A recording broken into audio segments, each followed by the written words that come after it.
Hi friends, welcome to Sahi vlog.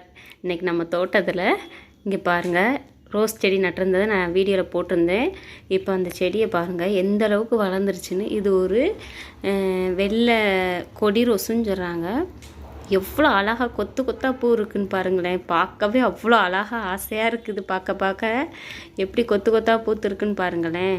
இங்கே பாருங்கள் எவ்வளோ அழகாக இருக்குன்னு. பெண்களுக்கு பொதுவாகவே வீட்டில் தோட்டம் வச்சுருந்தாலே ரொம்பவே பிடிக்கும், ரொம்பவும் ஆசையாக இருக்கும். இந்த மாதிரி ரோஸ் செடி வச்சு டெய்லி ரசிச்சிட்ருக்கிறது ரொம்பவே பிடிக்கும்.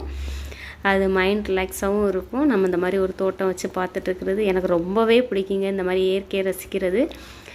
இது யாருக்கெல்லாம் இந்த மாதிரி ரோஸ் கார்டன் பிடிக்கும், தோட்டம் வச்சு இந்த மாதிரி பராமரிக்கிறது ரொம்ப பிடிக்கும்னு சொல்லிட்டு கமெண்ட் பண்ணுங்கள்.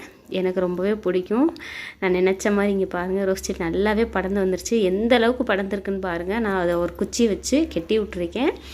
ரொம்பவே அழகாக இருக்குது, நல்லாவே வந்திருக்கு. பூவும் நல்லா கொத்து கொத்தாக வச்சுருக்கு. இப்போ பாருங்கள் நல்லாவே பூத்து இருக்குது, நல்லா தாங்க படர்ந்து வந்திருக்குது. இப்போ இதெல்லாம் பூத்து முடிஞ்சோடனே கட் பண்ணி விடணும். இது எந்த அளவுக்கு வருதுன்னு பார்ப்போம். எனக்கு இந்த பூவை பார்க்க ரொம்பவே ஆசையாக இருந்துச்சு, ரொம்ப பிடிச்சிருந்துச்சிங்க. ரொம்பவே மனசுக்கு சந்தோஷமாக இருந்துச்சு. நெக்ஸ்ட் வீடியோவில் பார்ப்போம். பாய்.